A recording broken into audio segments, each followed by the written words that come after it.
She could dance. She could sing. She could maim and kill. She could help your kids with their homework. Folks, M3gan is here to stay.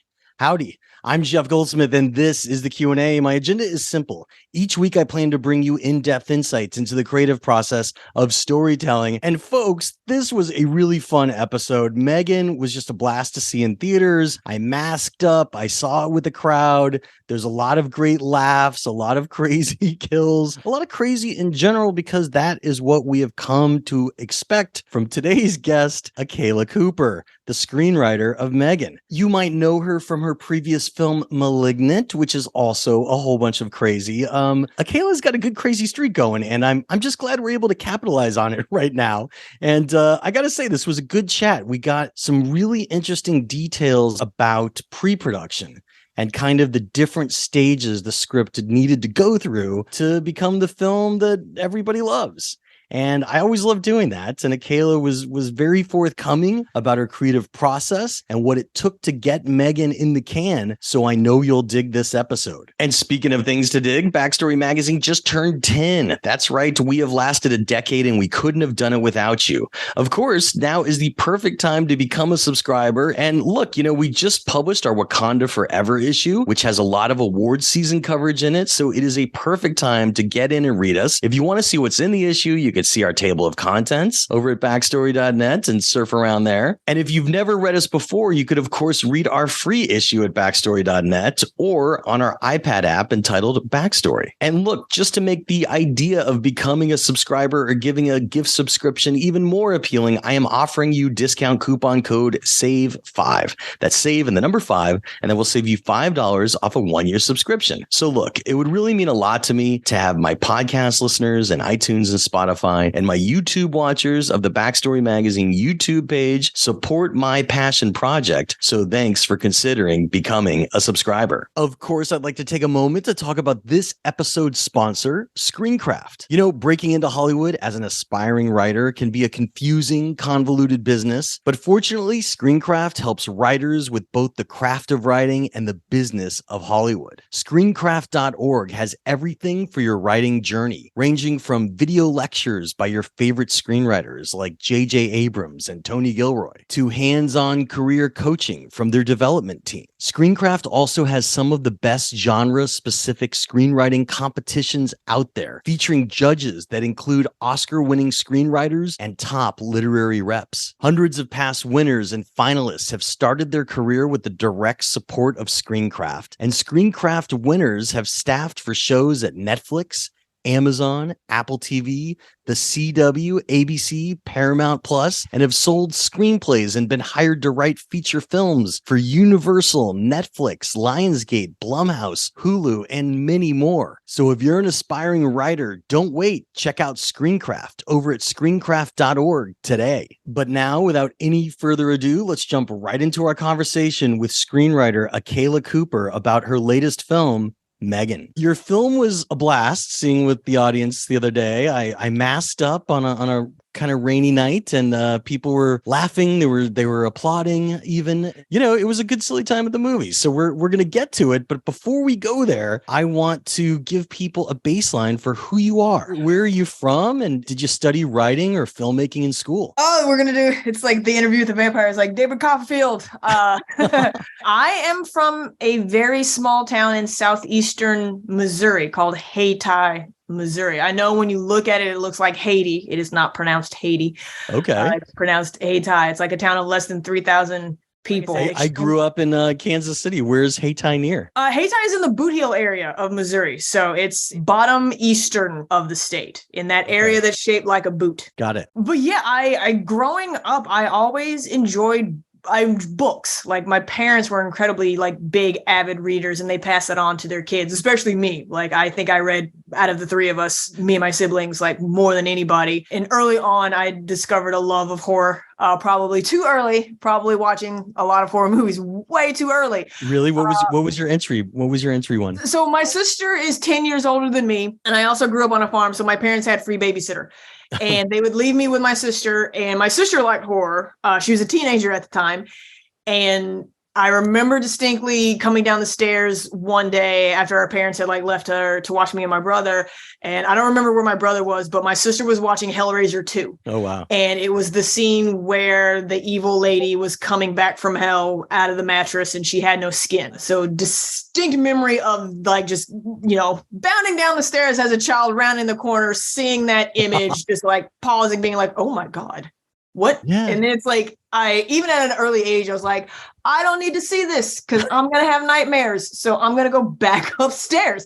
And it was kind of like the Homer Simpson in the bushes meme where I just went right back to my room and just kind of like whiled away the hours until I thought the movie was over and went back down. But yeah, it was stuff like that. She also watched like Nightmare on Elm Street, which I was like morbidly intrigued by. And my dad really liked John Carpenter's The Thing. Just one of the greatest movies. Yeah. He would just put that on and he'd never tell me it was like, okay, you can't see this, go upstairs. And he would just put it on and I would just be there sitting on the couch. It's like, oh, okay. And at a certain point, he watched it enough that I knew when the scary moments were coming. So I'd like duck behind the couch and like listen to the scary moments. And then when the scary moments were like over, my dad would reach behind the couch and like tap me on the head or the shoulder to let me know it was over. And then I'd crawl back and like sit next to him and like watch until something, basically the end of the movie where it's like, all right, all of this is scary. So I will see you later, Pops. And another distinct memory is my parents took me and my brother's best friend to see Pumpkinhead in theaters. Oh, wow. And he is, as you can see, he is right behind me. And that imprinted on me majorly. I love that movie and it scared the shit out of me the first time I saw it. But I'm like, I like this feeling and I want to invoke this feeling in others. I interviewed John Carpenter last year about The Thing and I love the movie. We published the screenplay and backstory and we had some cool storyboards and talked some deleted scenes. I love that movie. But actually, as a parent, I got to ask you. So my daughter is 13. She's convinced she's scared of horror, but she could handle any Marvel movie under the sun. She loves it all. So she's not like scared. And we had a breakthrough because she saw Werewolf Within this year, which was the Marvel Halloween special, which was a werewolf movie. And she decided she was fine with that. But actually, we all saw together the trailer for M3gan. And I invited her to go with me to the theater and she would not. And she's 13. And I could tell she's right on the cusp of maybe accepting horror because especially, M3gan has a great sense of humor to it.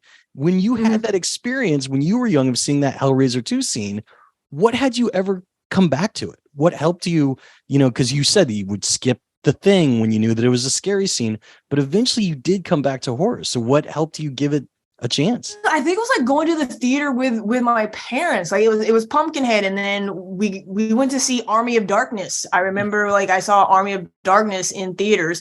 Oh, wow. Without at the time realizing it was the third in the trilogy. So funny story. Saw Army of Darkness, loved it. It came out on video, like watched it on repeat. And then probably like either late junior high, early high school, my friend and I discovered Army of Darkness was the third in the trilogy, like the Evil Dead trilogy. I'm like, what? Let's watch these other two movies. Yeah. So we rent Evil Dead and Evil Dead 2, and we're watching Evil Dead. And I'm like, this feels really familiar to me. Really familiar to me. And then we get to the assault by the tree scene. And I'm like, oh, I've seen this. And it was yet another movie my sister had been watching. That's funny. But at that point, I think she herself was like, oh, I don't know where this movie is going. If they've got trees assaulting women, you need to get the fuck out of the living room.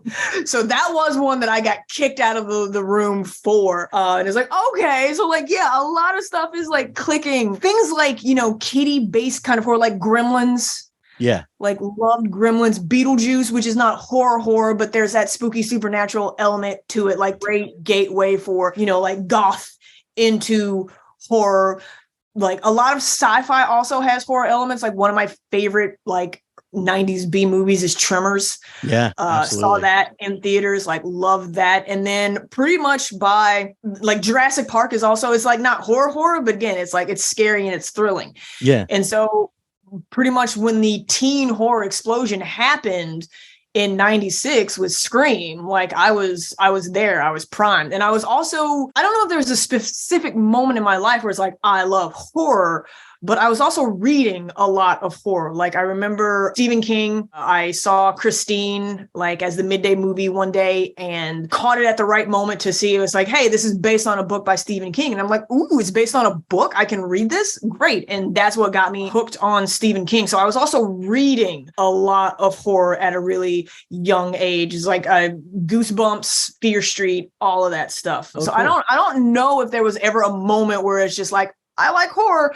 I think it was just like a gradual, natural progression for me. Well, so then for your continuance into film, did you go to film school? Did you study film? Tell us about that path and breaking in. I did. I started college, like my undergrad was at a small liberal arts school in northeastern Missouri called Truman State. And I had great professors there who encouraged me to go to grad school and like focus on doing what I wanted to do, which was writing. And so I applied to like 4 programs. 2 were creative writing, because initially I thought I was going to grow up to be a novelist. Like that's where my passion was early on.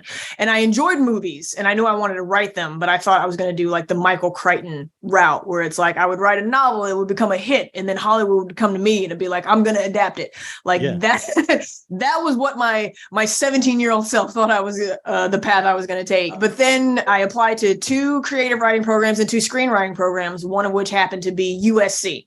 Okay. And I got into USC in their screenwriting program. And so I came out here fall 2004 to Los Angeles and did the grad program. So I got my master's degree in screenwriting. And I know there are people who are like, do I have to do that? I'm like, you don't have to.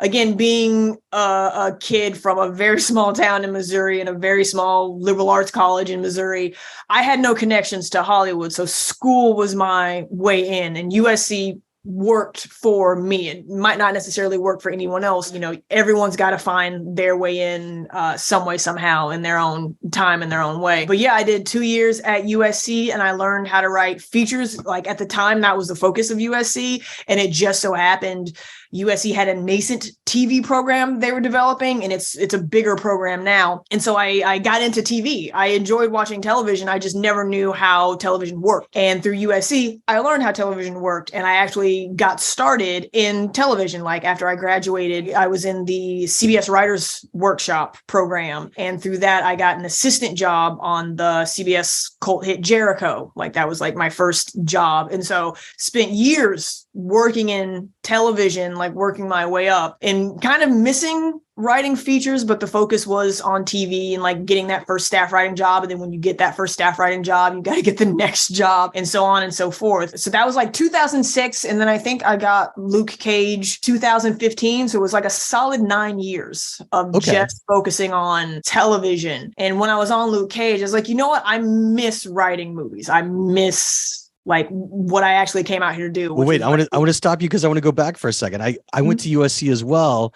Had a blast. It was a lot of fun. What was something that was kind of eye-opening for you? Having already dabbled with writing a little on your own or knowing that you wanted to write, when you got into a screenwriting program and you started formally studying screenwriting itself, what was something you remember that was maybe an eye-opening moment? Was it just reading scripts and finally kind of immersing yourself in that? Or was it something about storytelling and structure that spoke to you? It was the storytelling and structure. Like in high school, I would go to Barnes and Nobles and they had like the film and TV section. Yeah. And I would buy like the book versions of scripts, like Chasing Amy. I think it was a twofer. It was like Clerks and Chasing Amy, and then Pulp Fiction.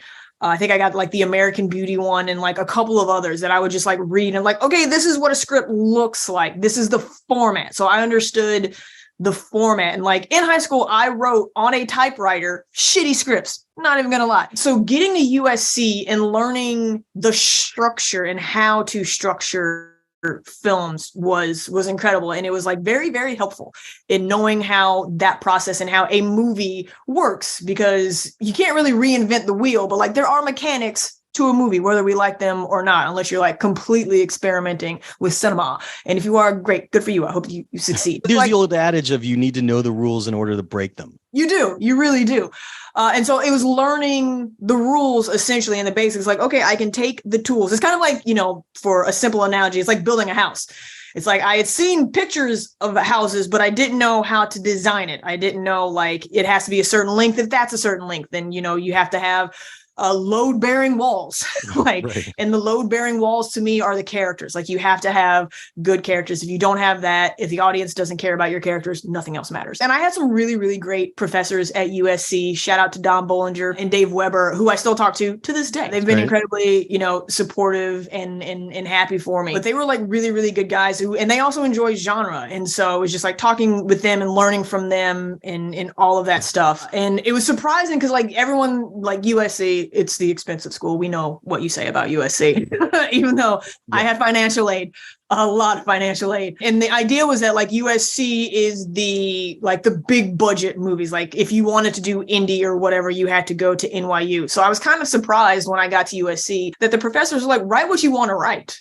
Like, write what you are passionate about. If that's a big budget action film, great. If that's like a more intimate thing, awesome. If that's horror, which it was for me, write that. And so they were, I was lucky in that like all of the professors that I had were very supportive in what I wanted to pursue, like post USC. But again, like getting back to it, it was oddly enough, I went there for features and then ended up succeeding in television up until like 2015. It was just like, I had 2 horror ideas that been in my head for years, Well, wait, I want to get there in a second. Sorry to interrupt again, but you're right. Like USC is sometimes misunderstood as being a place for only blockbuster features, right? But people forget that Bryan Singer, when he first came out, was doing indies, James Gray, John Singleton. Yeah. Like, the list goes on. So like, write what write what you want to write.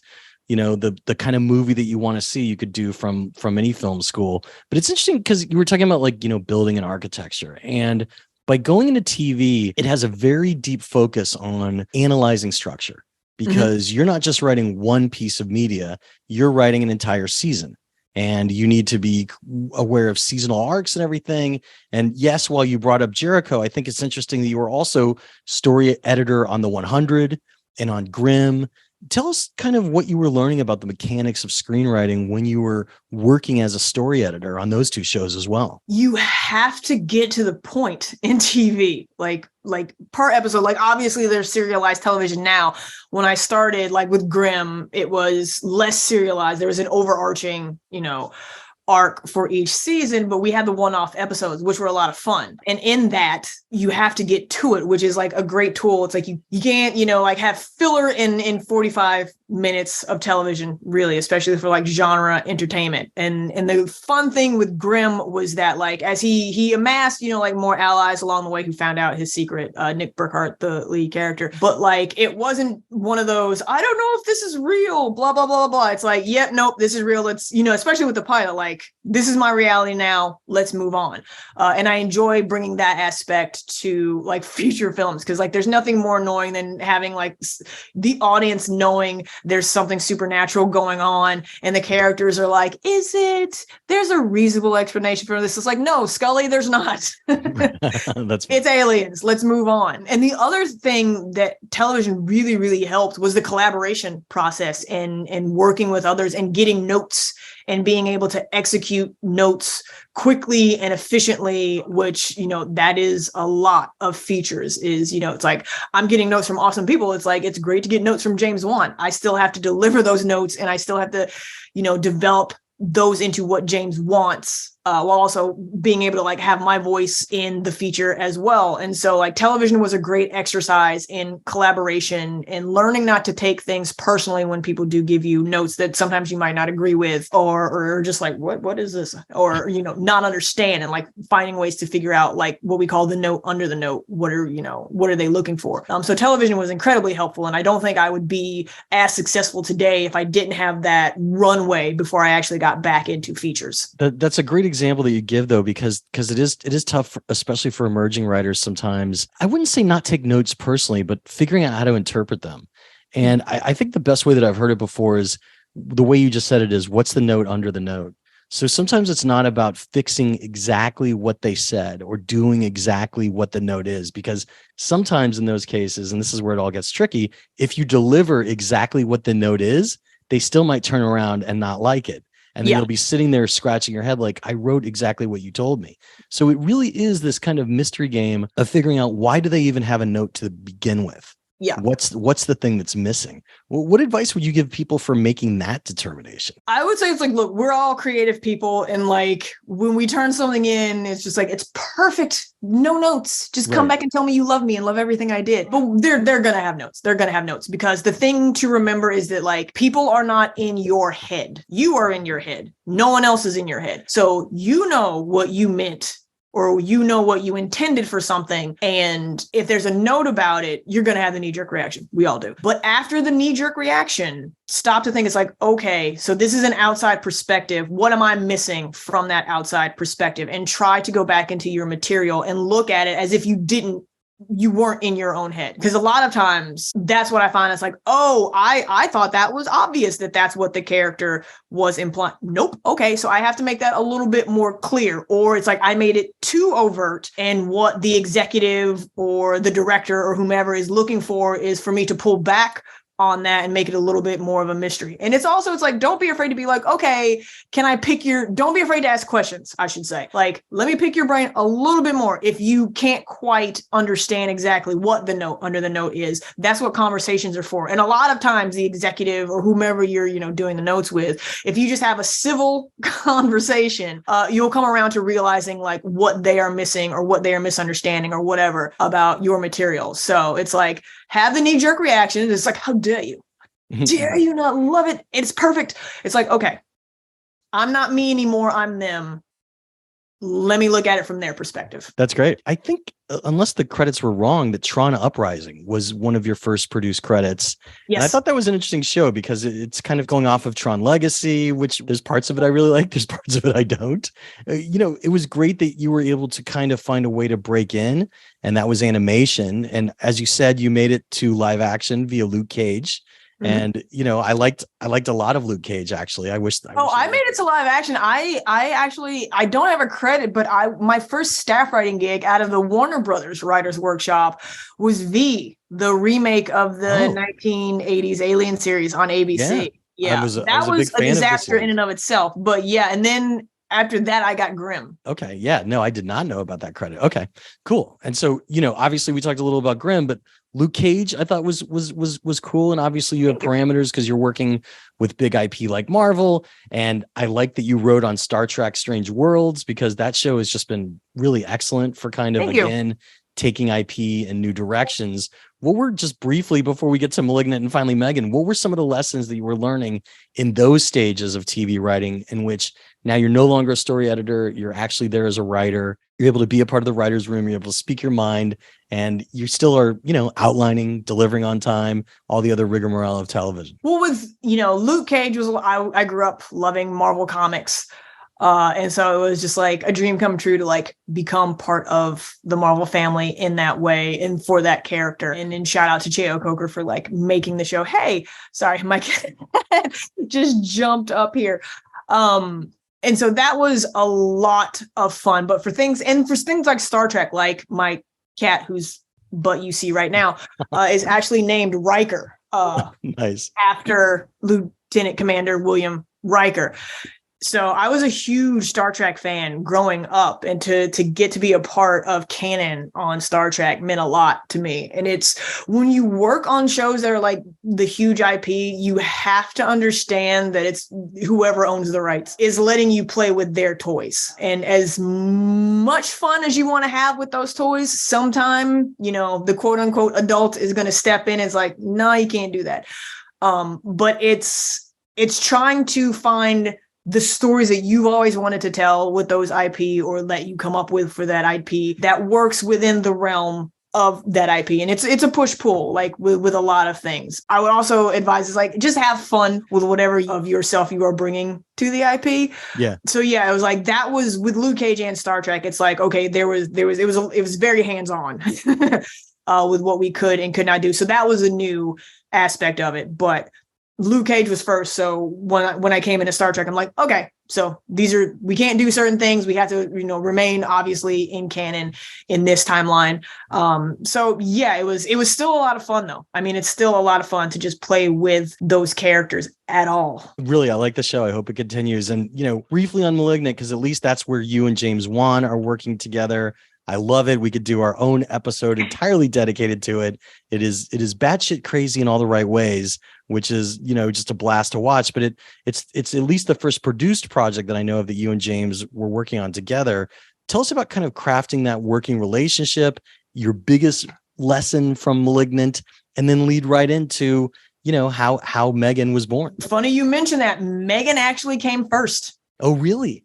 Okay. Yes. So and this stems back to, it's like on Luke Cage, I got the itch to write features. And so while I was on season 1 of Luke Cage, I made a point to take the time to write, whether before work, after work, or on weekends. And I churned out 2 spec scripts, and I took it to my agent. And at the time I just had a TV agent. I was like, hey, I want to get into features. And so they hooked me up with a really great feature agent at the company, and he sent it around. And like, I got a couple of meetings, like a couple of general meetings off of those scripts, and one of which was Atomic Monster. And I was a fan. Like, I loved Dead Silence. I was a fan of the Conjuring series. So like, I was very, very excited to get in that room. And I met with Michael Clear and Judson Scott, who were awesome. And it was just like just shooting the shit about all the horror that we loved. And as we were talking, Judson was like, hey, we've kind of been kicking around this idea internally that we want to do an updated version of like Child's Play, except it's like not supernatural. It would be AI. And we've been thinking like Child's Play meets Chopping Mall is the elevator pitch that he gave me. And it was like, if you want to take a crack at it, take a crack at it. I'm like, okay, sure, I'll take a crack at it. And so I took like a couple of days and came up with what would become M3gan, and came back in and pitched it to Judson and Michael, and they were excited about it. And they took it to James, and James became excited about it. Took it to Warner Brothers. Warner Brothers was like, we already have Annabelle, so we don't need another killer doll. And James was like, okay. And he was like, I know who to take this to next. And it was Jason Blum. And so we took it to Jason Blum, and Jason loved it. And here we are with the movie coming out tomorrow, which is January 6th.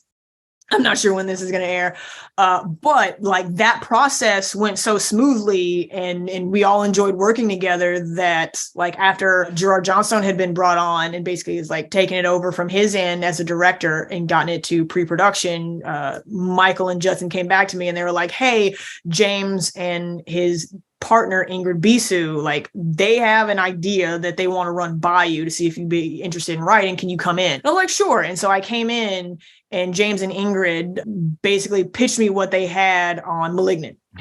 Okay. Which at the time was like, it's just a working title. I'm like, the thing in TV is like, if you give something like a fake name or a working title, that's usually going to be what it becomes. And that is what happened. And so they talked to me about it, and it just so happened, and like, Ingrid had done a lot of research, but I was like, I know what you're talking about. And they were like, really? And I'm like, yes. Tangentially, I had a friend who had absorbed her twin in the womb. And then when she was like 15 or 16, like started having a bunch of health problems that they thought was cancer, but then they discovered it was actually the teratoma tumor that was like growing on her spine, and they had to remove it. So I'm like, I know exactly what you guys are talking about. I know someone who, had a parasitic twin. See, and here I thought you were just going to give a Total Recall reference. So no, it was, and I think like that probably put me over. Like James already knew my writing and he liked my writing. So it's like, okay, you're completely familiar with this. Yeah, I am. So like I took like all the big ideas that James and Ingrid had with Malignant, and then fleshed out that and brought it back to them. And then James and I went back and forth to like adjust. And James is like, I want to direct this. I want to do this after Aquaman. And I'm like, I have no problem with that. Yeah.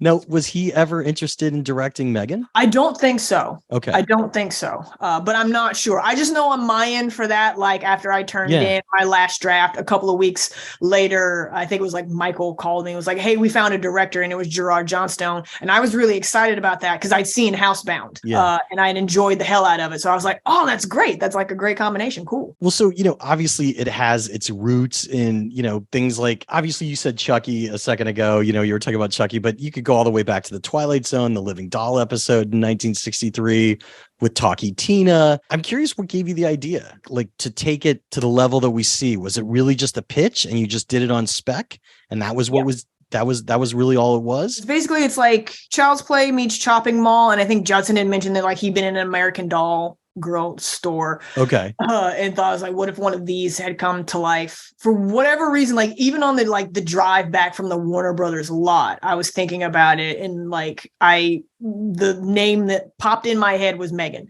And so I was like, okay, her name is Megan. I don't know what that acronym is. I'll figure it out. But okay, it's Megan. And it's certain Megan implies like a certain connotation of a female personality. And the other aspect of it was like early on in my career out here, I'd had a conversation with my sister where she was like, if anything happens to me and my husband, and if anything happens to our parents, like you're next in line to get my kids. And I'm like, what? I can't take care of children. Like I am just beginning my career. I live in a studio apartment. No. And so that was how I came up with Gemma. It's like, basically, it's like putting myself in that situation. It's like, so I knew the opening was going to be a child gets orphaned, has to go live with her aunt. And then I just kind of like sat down and like, I think I wrote out like a 6-page treatment over the next couple of days, just developing the story. And the doll, initially, it was actually Gemma got the AI tech from the military. And that was my way in. And that was like what caused, like the doll to go haywire, because it was like a military program for like drones or whatever that were like protecting soldiers, like the MIT dogs. Yeah. And then I remember getting the note back from James. He's like, I like this, but I want to make it more personal to Gemma. So like it needs to come from her. Like it needs to be her idea. And I'm like, oh yeah, that, it's like it just feeds into her guilt when shit goes haywire. And so like, but again, that's like the wonderful collaboration back and forth with James. And so yeah, it's like we just kept going back and forth with the treatment and developing it from there. And then like did the same thing with the script. Well, so I want to talk about your habit for a second. Do you outline? Because I would guess with your TV pass that's important, but you mentioned a treatment. Is your treatment like your outline, or do you have different documents? I have different documents. Honestly, it really depends. I think with Megan, I had the treatment that got expanded like with every notes session. And then I think I did like a beat sheet, which is like a 1 or 2 line, this is what the scene is. And I think I went from there. I don't think I had an outline. Was the treatment what got greenlit? Well, yeah, the treatment is what we sent to Jason Blum, I believe. Okay. And how long would you say that was? In total, ended up being like 10 or 12. It started at 6, like my the rough was 6, and then finessed it from there. And then I think it was like 10 or 12. And how long would you say it took you to write that? To get it to where it was? Because like addressing the notes, like that's just, it was a couple days. I don't spend that long on treatments. And even usually outlines are like 2 weeks max for me. Okay. But the other thing that I do, like if it's usually with features, I'll handwrite outlines because I find it helps me think better and ideas like pop into my head. And then I'll make little notes in the margins about like dialogue or like character moments. And then I'll handwrite it again and then just like get everything organized, and then I'll type it out. So with that takes 2 or 3 weeks, and I'm spending days, like my days, writing all of this out and then typing it out. And so by the time I go to script, I know what it is. So script doesn't take me that long. When you handwrite, there's that obviously stage where you've got to type it into the computer. And that's like another reformation. So you're editing yourself technically at that point. So that makes sense. Okay. So once you were in script form, how long did it take you to get to your first draft? Probably 2 weeks. And again, it depends because like I usually do math at this point, and I'm a writer, so I don't like to do math, but it's just like basic math. So if I know something is due, if I have like 14 days, let's just give myself the whole week to do it, and I have X amount of scenes or X amount of pages in the outline, I'll divide that up, and then that is what I need to hit as my daily goal. Sometimes I'll hit it, sometimes I won't, but doing that and aiming for that goal every day, like I'm cranking out a lot of pages in a day. But also, like I said, like I write usually the script like in the outline, so I'm just like cutting and pasting scenes and then just like adding dialogue or adjusting the action as I need once I get to the script. Like my focus is like by the time I get to the script, I don't have to do too much thinking because all of the thinking has been done in the outline. Wow. I mean, because I was going to ask you next about when you sit down to write how many hours versus pages, but it sounds like really you just back yourself into the deadline and you just shuffle around with whatever suits you. Yeah. It's usually pages or like scenes. Like if it's, hey, I've got an outline with 50 scenes and I've got, 10 days, That's 5 scenes a day. Look, it seems impossible to keep talking without spoilers, so we're going to get into the spoilers. Last question before we do, what was your budget and schedule? I'm the writer, so I was not privy to a lot of that. I think initially it was going to be like in the Blumhouse, wheelhouse of like 5 million. And then when the script came in and, it had Judson, it was like, okay, we can give it a little bit more. Okay. I think ultimately it ended, I think they was like, okay, this will be one of our 10 million, like 8 to 10 million movies. And I think ultimately it was like 12 or 15. I think it's 12. That's great. But yeah, like once I've turned in the script, no one is calling me about the budget. Well, did you get a sense of the schedule? How long did it shoot for? I think it's shot for like 35 or 40 days in New Zealand. I knew that, like I had kept in contact with Judson Scott, who was the on-set producer, who got to go to New Zealand and film. Unfortunately, I didn't get to visit set because it was like during the pandemic and like New Zealand had like super strict COVID protocols. So I opted not to go because I'm like, I don't want to spend 2 weeks in a hotel room for like a couple of days on set. I was bummed because I did get to visit set for Malignant, which I really, really liked. But yeah, they would I would text with him or email with him. At one point, like when they started production, Judson sent me an email. He was like, to think this all came from like a paragraph in an email that I sent you. Because he did after our meeting, is like, hey, just remember what we talked about. Here's what we're looking for. And I was like, okay, cool. And then, I would just keep up. We follow each other on Instagram as well. So privately, he was posting photos from set so I could see what day it was and, what scene they were shooting, which was really cool. And so was it shot in 20? Yeah, I believe so. Well, so we're going to get to the spoilers now. So podcast listeners in iTunes and Spotify, YouTube watchers of the Backstory Magazine YouTube page, where you could see the amazing background behind Akela of all of her action figures and cool posters. If you have not yet seen M3gan, it is in theaters. Go see it, mask up, and see it safely with your friends and, of course, your family. And because, it's a family picture. And then press pause and then come back and finish the rest of this podcast because we're going to talk spoilers. Look, right off the bat, you're talking about, as you said, your version of it as a drone piece of software. You're talking about a piece of software, in this case AI, that is going a bit unhinged. And that brings us all the way back to good old Isaac Asimov's 3 laws of robotics. Right? And a robot may not injure a human being. A robot must obey orders given to it by a human being. And a robot must protect its own existence as long as it doesn't interfere with laws 1 or 2. M3gan, she breaks these laws. Asimov was not happy with Hal. No, she didn't read. No one gave her, those rules. Exactly. That was Jim's first mistake. Taking a copy of that and being like, I need you to read this and input it into your programming. They should have, but Gemma was just in a rush. And so look, Asimov wasn't happy with the HAL 9000, because it didn't exactly follow those rules either.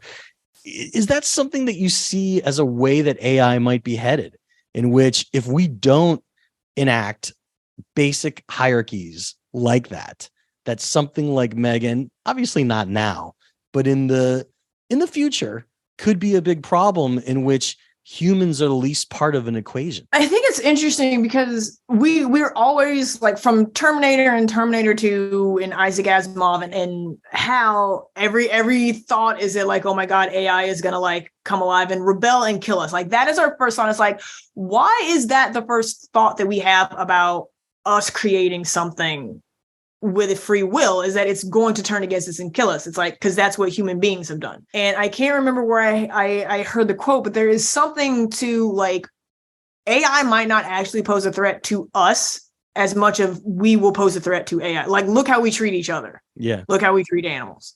The call is coming from inside the house, really. And I think it's kind of easy and obviously fun in this case to imagine the damage that AI can do. But I think AI would probably be I'm cool if you're cool. That's funny. I think we would have to give the commands either advertently or inadvertently, as Gemma did in M3gan, that would tip any kind of AI programming into murderousness. Yeah.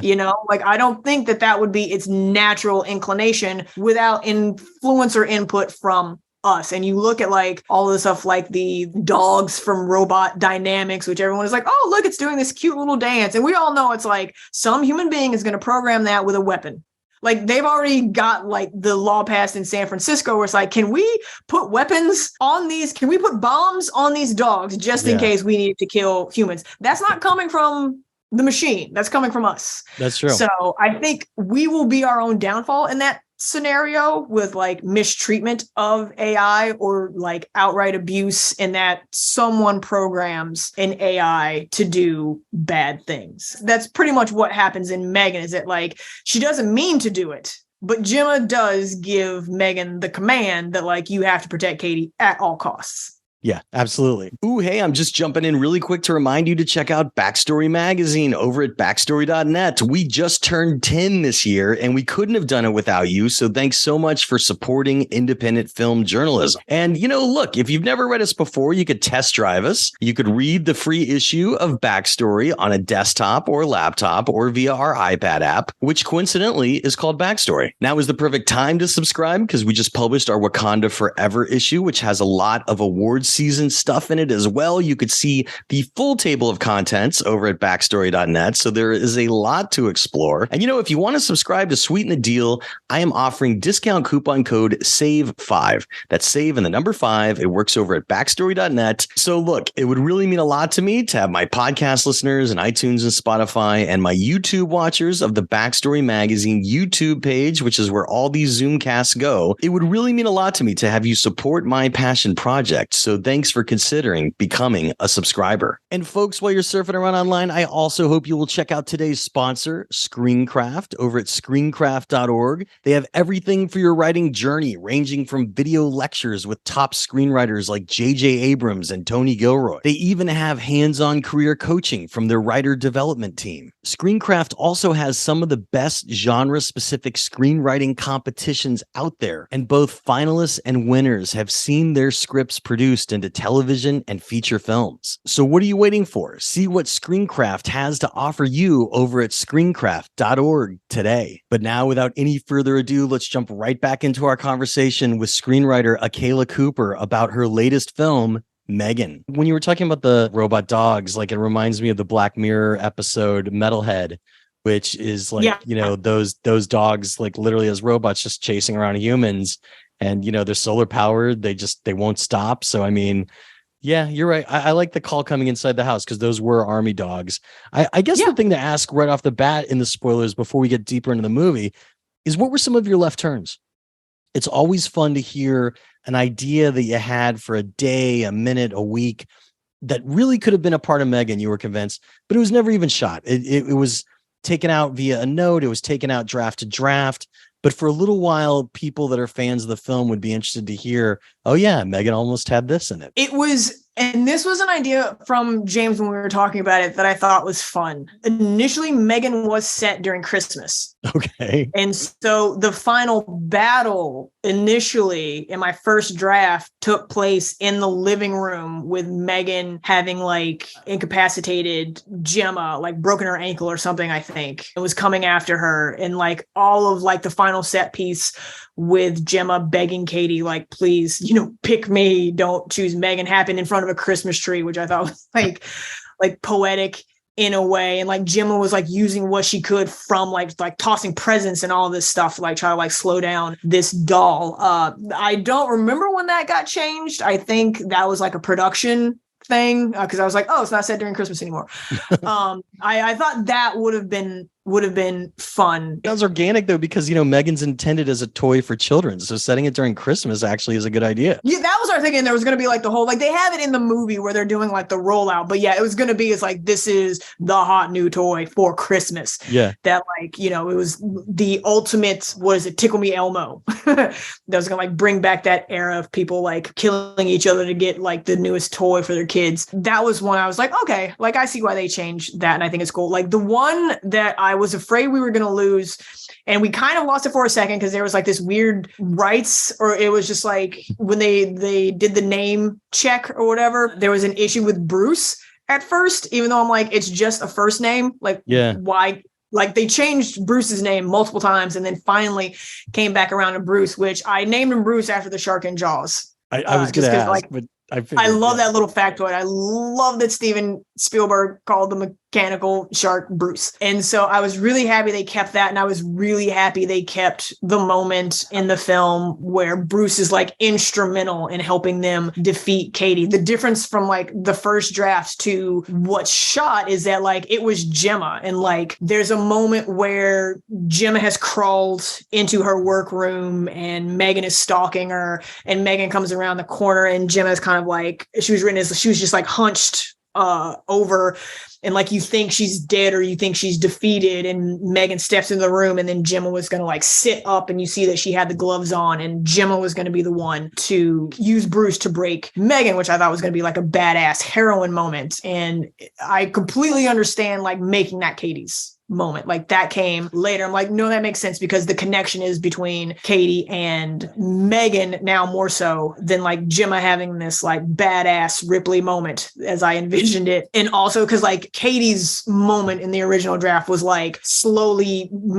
convincing Megan, it's like my face is giving you like, I trust you, and being able to get close enough to Megan to like rip out the brain battery that had been exposed. That was like Katie's big moment, but completely understand why it had to be what it is. And I love it. And I was like really, really happy that Bruce is still there, quite frankly. Was that change made without you? The change of like, you know, Katie's moment becoming the screwdriver into the CPU, or was that something they decided on? I think that was decided in a reshoot. Oh, okay. Because at a certain point we didn't have an ending. Like there was discussion about like the ending, and then this was kind of like the new ending. I think like the Megan sitting at the piano playing Toy Soldiers was like an addition into the script. So like all of that was like, oh, okay. Like, all right. Well, we'll get to that later. I'm going to go in order a little, but I definitely want to get to the different ending possibilities. You know, one thing that I was surprised that you did, that I was glad that you did, was you did encapsulate the concept of forget the killing aspect of Megan. It's just a bad idea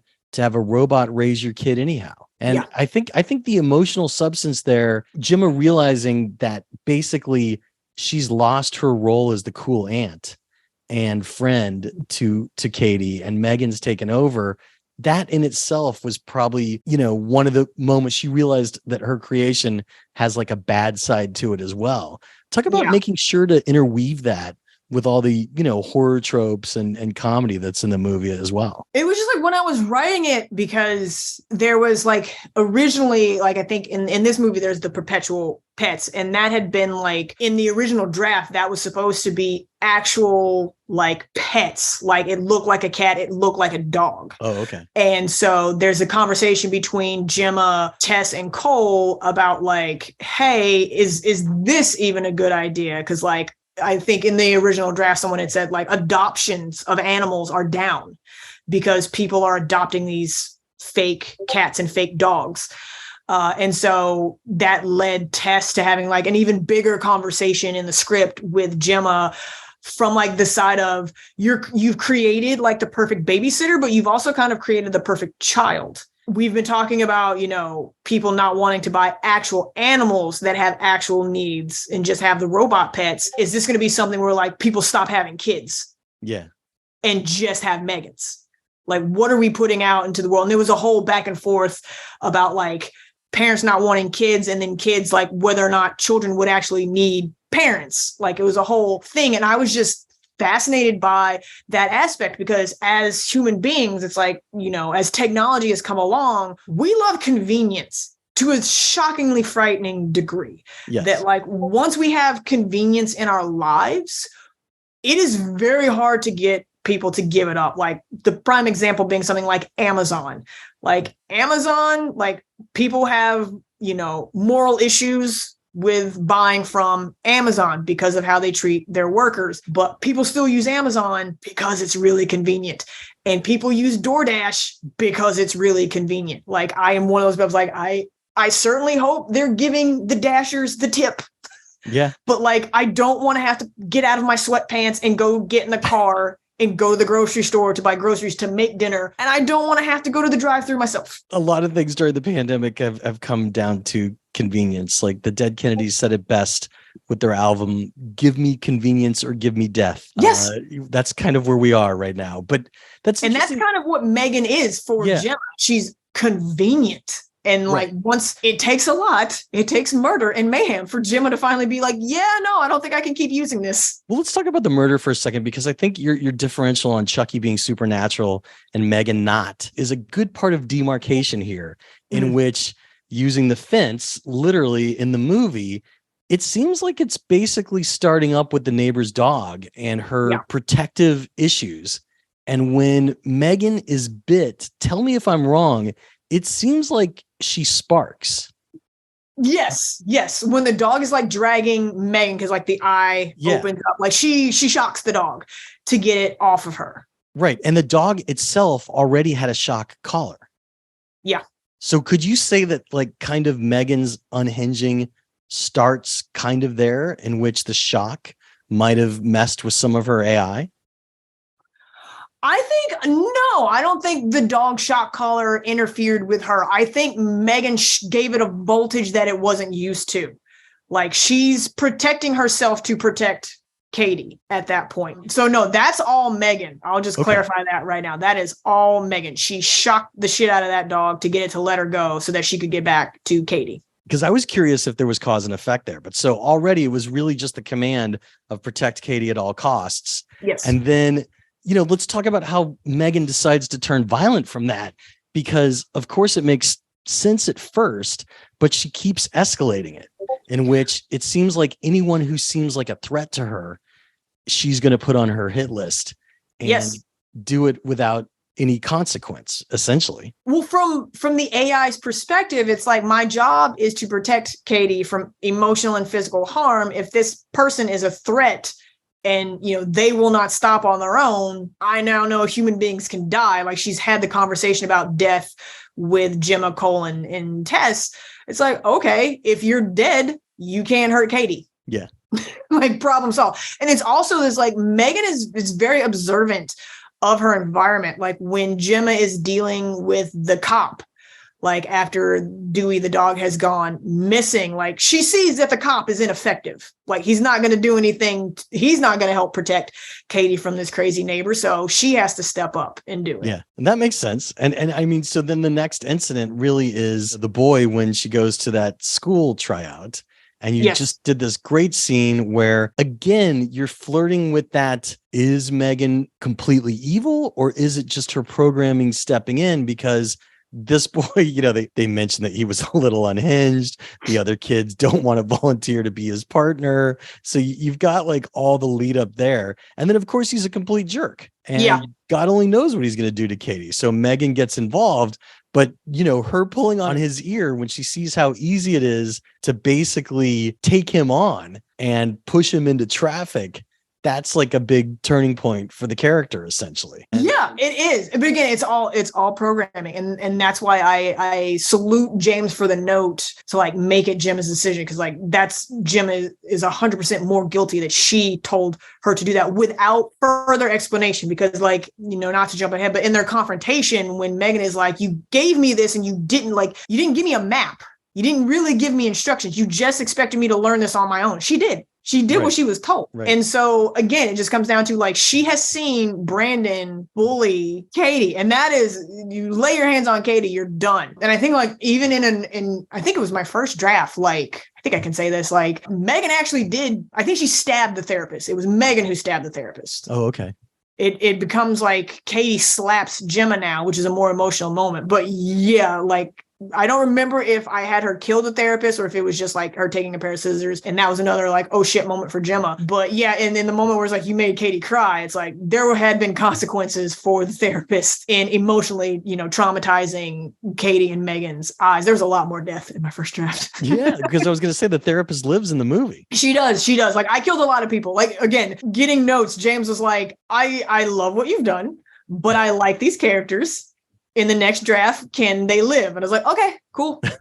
Can I maim them? Yes. It's like, thank you. Well, I mean, and it's good because you do the classic horror trope of the people that are, the most in the character's face are the people dying. So, I'm guessing you're almost insinuating that her lab partners, the two people that she created Megan with, I'm guessing at one point die, and they did. They both died.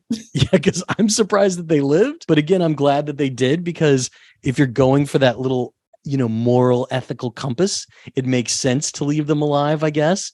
And Yeah.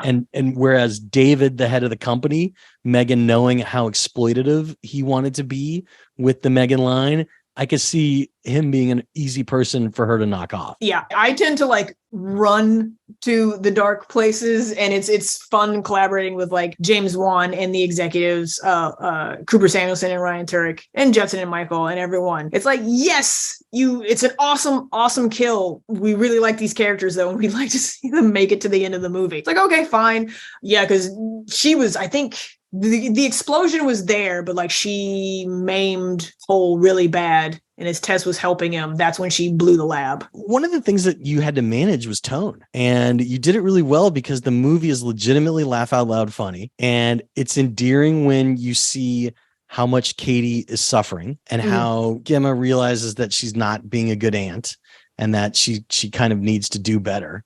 Talk about that kind of difficulty of that fine line, especially in a horror movie, of having those real human moments, having over the top comedy, which you also did brilliantly in Malignant, of course. Thank you. But keeping it all together so that it's not such a mishmash that people don't like it. It's a fine line to cross, because if you go too far in either direction and take it too seriously in either direction, you run the risk that it's actually not going to work. You're going to hate it. Works. I don't necessarily write thinking about the tone as I'm writing. I am literally just like, what is the scene? What are the characters saying in the scene? What are they doing? If it's what is the kill? Like I'm just writing and having fun. Like I am entertaining myself when I'm writing. And a lot of times I'm just like, whoever ends up directing this, that's their problem to figure out like whether or not this works. Even for something like Malignant, which is just like, it's a fun horror movie. And it was basically an audience of two. It was Ingrid and James. Like, I was just like, I just have to please you two right now. Like, I just have to give James something that he's going to be excited to write. And it wasn't like, I was just like, okay, this is kind of a weird tone. Like, and also like a lot of the tone was James. Like, I will fully admit, like when I saw Malignant, the moment when Sydney parks on a cliff edge, right? I did not write that. That was all James. Like I wrote her parking in front of this in crazy abandoned hospital that was like, okay, I need to play up like how creepy this is. And I think at one point, like there was a sequence we had in that where she was supposed to be like stalked by wild dogs while she was down in the basement. And I'm like, that was my goal. I'm like, okay, how do I make this realistic and scary for her that, she's got like this pack of dogs that's after her. And then that got cut. And then it became, she's parking on the edge of a cliff. Okay, cool. That's nice. Like, so yeah, when I'm writing all of this, I am in the moment of the scene. I am not thinking like how to camp it up or how to like make it funny. Like I do have humor, and my humor is super dark. I will have humor there, but then, you get someone awesome like Gerard Johnstone, who also has that New Zealand sensibility. Like they have a very specific sense of humor, which I love. And like he brings that interpretation to what I've written. Like I have been incredibly lucky to have like James Wan and Gerard Johnstone, like as the two directors of like the two first films that I've had come out and like bring that sensibility. Cause like Hellfest was like super dark. And, basically like it's a college sense of humor because it's like a bunch of like stupid college kids. So like, that's what I'm doing with all of that. So yeah, I just write, and whoever gets to direct it, it's like, good luck. Well, I mean, I loved the singing and the dancing that M3gan was doing, especially in what you're now describing as the reshoot. It's like happening at the wrong moment, which is what makes it funny and makes it great. Tell us about the different ending variants that you played with, and then the realization of adding these extra character moments and reshoots, which, by the way, is a totally natural, normal part of the filmmaking process, because you, just like a script, you want to keep polishing your film. So some people complain like, oh God, it had reshoots. It must be in trouble. Not at all. Like, it's just like a screenplay in which if you get another idea that's going to make it better, absolutely go do a reshoot to add it in. Yeah. Let's start with the endings. What were your variants that you played with in maybe your earliest draft? That then we already had the Christmas variant. I think for me, that was like James was really excited about setting it at Christmas. So I think I always had a Christmas variant. I think I can say this, like the horror movie idea that like M3gan's not done. It was and I know people have talked about it's like this thread doesn't kind of work necessarily anymore, but there was a bigger thread with Kurt and stealing company secrets. He had been selling them to another company that I called Dodson, which was a deliberate shout out to the character in Jurassic Park. Yeah. Who had stolen, like he brought the can of shaving cream for Nedry to get the eggs. And like, it was not a lot of scenes, but it was like a through line that's what Kurt was doing as a potential way of like the AI with tech was still out there. Theoretically, even having cut those elements from the script, I was going to ask later, we see him on the notebook still taking all those files into a folder. We have no idea if he transmitted them. So a sequel could still start off that way of somebody just getting their Dropbox or email. I was a little surprised that it was the final beat that you see as well. You know, Gemma's at the door. Elsie, her AI system in her house, like turns on. So it's like, that's like a final beat that M3gan is maybe merged with the AI of Elsie. But so were there other endings that you want to tell us about that? I think I can, and this was like the only other big one. There was like, because again, the launch in the original draft was supposed to be at Christmas. Yeah. Which means they'd made multiple M3gan dolls. I'd envisioned it as like a Indiana Jones where he's walking through the warehouse, except it was like you saw this guy walk through a warehouse of M3gan's. Oh, okay. So like they're still on the shelf ready to go. Yeah. And it's like, did her programming get into one of those? And then that became the Elsie AI question mark at the end. Because it's like, you know, James is kind of skittish about like, do we do the sequel setup or not? Yeah. But it's a horror movie, and that's how horror movies typically end. Yeah. It's like with that question mark. So yeah, like that was like the other big difference is like we took out the warehouse of M3gan's from. Was there anything with Gemma living or with Gemma living or dying or Kate? Oh, Gemma? Gemma. I always say that name wrong. It's something ingrained in me. I cannot say the word Gemma. I always say Gemma, but yes, thank you. GIF or GIF? It's the new GIF or GIF. See, exactly. She always lived. She always lived. She always lived. She and Katie lived and reconciled because it was the child has bonded with this AI, but she needs the human bond. And in the end, it's like, which one is she going to choose? And ultimately, Katie's decision is to come back around to like, I want a human connection. I don't want one with my AI. So yeah, they both lived. Were there any rewrites you needed to do while they were shooting? Anything that you got a late night phone call or? Oh, no. Usually, like when you have someone like Gerard Johnstone, he'll do that. So I believe he did a pass to like get it to where he wanted his humor to be and all of that. And then it was things like casting. I know once you had like, because there had been actually a question of how are we going to do M3gan? And I remember early on, I think it's like first and second drafts, the direction was kind of like, don't have her moving too much, actually, because we don't know how we're going to film it yet. And if it's fully animatronic, like, or puppetry, like it's going to look weird. So a lot of like the Brandon kill scene was more in quick flashes, like in drafts where like she was chasing and stalking him and like leading him to the freeway. But you would see it from his point of view where like, here's a quick glimpse of M3gan and then he looks away and then like she's suddenly on the other side of him. So it was a little bit more of that. But once we actually like settled on having an actress physically in the costume to be on set to do the movements, that opened up a whole new world as to what we could have M3gan do. And it was really, really great. And it was just like, well, if we have an actress who, guess what, has dance training. Yeah. And what are all these kids doing? It was like the explosion, I think, in early 2000 when we were all home of TikTok. And like early TikTok was like nothing but people doing dances. And so it's like, we have an actress who can dance. Well, so would Gerard sometimes write you some questions or like show you what he was doing? Was it a relationship like that? Like you would get like emails when he was like making changes, or was it just things that you were surprised, you know, pleasantly surprised to see like in a first cut or something like that? Pleasantly surprised to see in a first cut. It's like the thing with features is like usually like when a director comes on who's also a writer director, like they will just take it from there. But Gerard was really cool. Like, he called me when he was brought on and we had a lovely conversation just about the story and about like the things that he wanted to add and he wanted to see. And I'm like, great, go with God.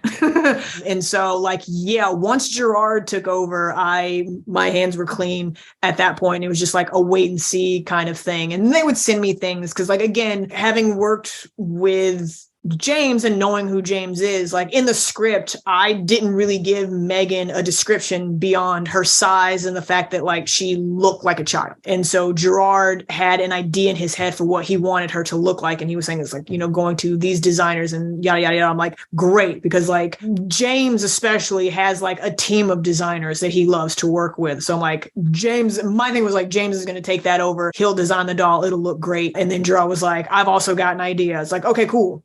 And it looks amazing. So like as a writer, there's stuff like that, like working with James is like, I completely trust him. I know he's going to do awesome, or he's going to find someone who's going to do that. So yeah. And so was there anything else you want to tell us about the ending? Because the activation of Bruce totally works. You know, you're taking the Chekhov's gun idea and turning it into Chekhov's robot. You know, if you see it in the first act, you're gonna see it later again in the movie. So were there any other ways that they defeated Megan? Or was it really just always Bruce? It was really always Bruce was the catalyst to like breaking Megan. And then I knew it needed to be like Megan's death needed to be intimate, and it needed to be Katie who turned her off.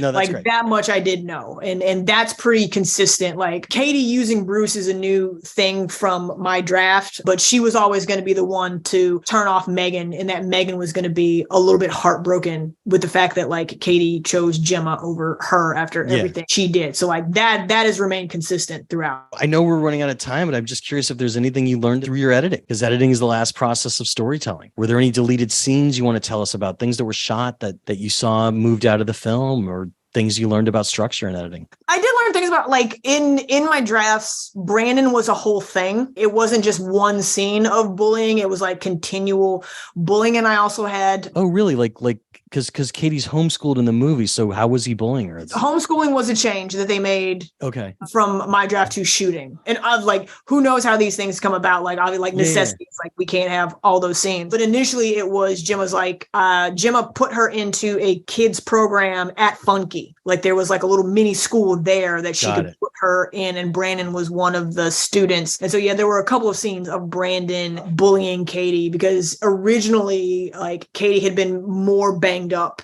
in the accident. So she had like a scar on her forehead. And she was wearing a hat to cover it up because she was self-conscious about it. And that was going to be a whole thing that like Megan would work with her to be like, you don't have to be ashamed of your appearance and all this other stuff. And I think the inciting incident for Megan was when like Brandon snatched Katie's hat off and was like mocking her for her scar. And that led to his death. But yeah, Brandon was he was a longer storyline, but I get it because like when you look at the movie, like what they've done is like, it's really tight and compact and it's like, we gotta get going. So, you know, not too many scenes at the outdoor school. Right. I mean, it's also pandemic shooting. You have less kids. You're not indoors. Yes. That's the whole thing. It's like, how many people can we have? And it's like the pandemic affected so much with filming. Like I was on Star Trek, Strange New Worlds at the time. And I remember like, even like we shot Star Trek in Toronto. And again, it was like what you're talking about. It's like, you can't have more than, I think it was like, you can't have more than 10 background extras in a scene. And so we had to like write around like where we shot, like,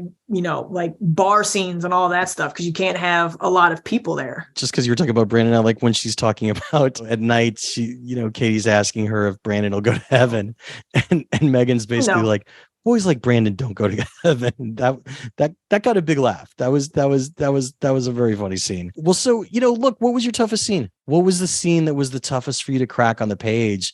And how did you creatively rise to the challenge? It was a longer thing in the script that got shortened, but it was Gemma's moment of figuring out that Megan ran Brandon into the road. It was like, how am I going to do that? Because like the sequence in the script was that like Megan hadn't turned off her GPS. And so Gemma brings it up and Gemma's looking at the points on like the map. And it's the oh shit moment. And she goes to Tess and Cole and shows them. And it's like, she's here, he's here. It's like she herded him into the street. And like, that's Gemma's conclusion. And Tess and Cole can still be like, are you sure? And so like figuring out the mechanics of that and what Gemma is seeing and what I'm having to describe. That was difficult. And then it literally just became, it's like she turned off the GPS. Well, right. I was going to say, okay. you then had to save that reveal for later. So M3gan had corrupted those files. None of them were able to be activated. So that totally worked. The only other scene that we didn't talk about that I thought was really well done was the debut scene for the board as to whether or not they were going to mass produce M3gan,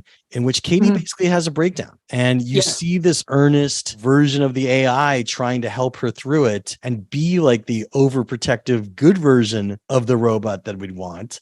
And it's enough to win over the board, even though there's a little crazy going on in the scene as well. Tell us about that scene. The focus, it's always Katie. And it's like, at that point, M3gan is doing her job, which is to help Katie through this emotional turmoil that she is having. And so it's a great way to show, it's like, this is M3gan's programming when it works. Yeah. She starts singing and it's weird, but the programming is working. And that was a great contrast to when it doesn't work. So that M3gan did have that one genuine moment of I'm doing what I'm programmed to do effectively without murder before it tips over into murder. Murder most foul.